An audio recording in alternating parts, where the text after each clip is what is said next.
My colleague Amod Rai is joining me right now on the phone line to get us more details. Amod, ये बताइए, prime minister अभी थोड़ी देर पहले LNJP hospital पहुंचे थे, वहां पे लोगों से मिले जो सब घायल थे, इसके बारे में हमें और जानकारी दीजिए। देखिए, प्रधानमंत्री एयरपोर्ट से सीधे गए हैं एलएनजेपी और वहां जाकर जो लोग घायल थे उनसे मिले, उनके कुशल क्षेम पूछा उन्होंने और उनके स्वास्थ्य के बारे में जानकारी लिया प्रधानमंत्री ने। और सबसे महत्वपूर्ण बात यह है कि जब भूटान से लौटते ही वो एयरपोर्ट से सीधे एलएनजेपी गए और घर जाने से पहले उन्होंने जाकर लोगों से उनके हालचाल पूछे, हालचाल जाने। तो ये अपने आप में उनकी जो इस पूरे घटनाक्रम में उनकी जो सोच है, उनकी जो अपनी पेन है, अपनी जो पीड़ा थी, जो उन्होंने भूटान में व्यक्त किया था, वो झलकता है कि कैसे वो देश में किसी दुर्घटना के घटने के बाद स्वयं चिंतित होते हैं।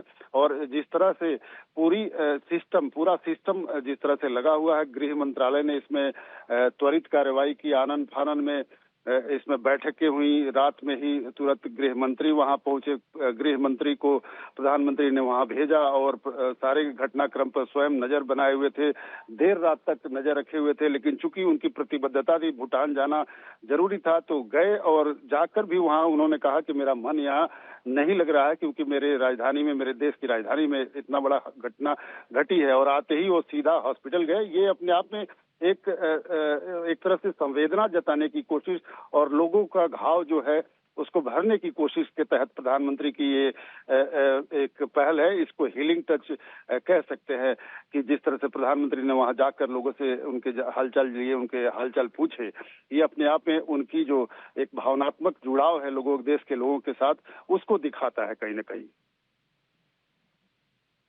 बिल्कुल अमोद, और हमें ये भी बताइए कि दिल्ली की चीफ मिनिस्टर रेखा गुप्ता ने 10 लाख रुपए एक्स ग्राशिया का अनाउंसमेंट किया है। क्या सरकार की तरफ से भी ऐसे कुछ अनाउंसमेंट हुई है?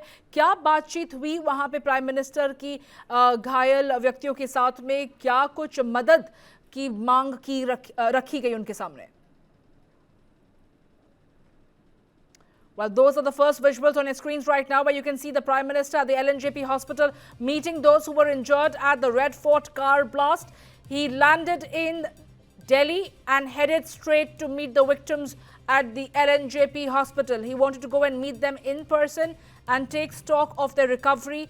Remember, there were several people who were injured on the 10th November when a loud explosion rocked the national capital at 6:52 p.m.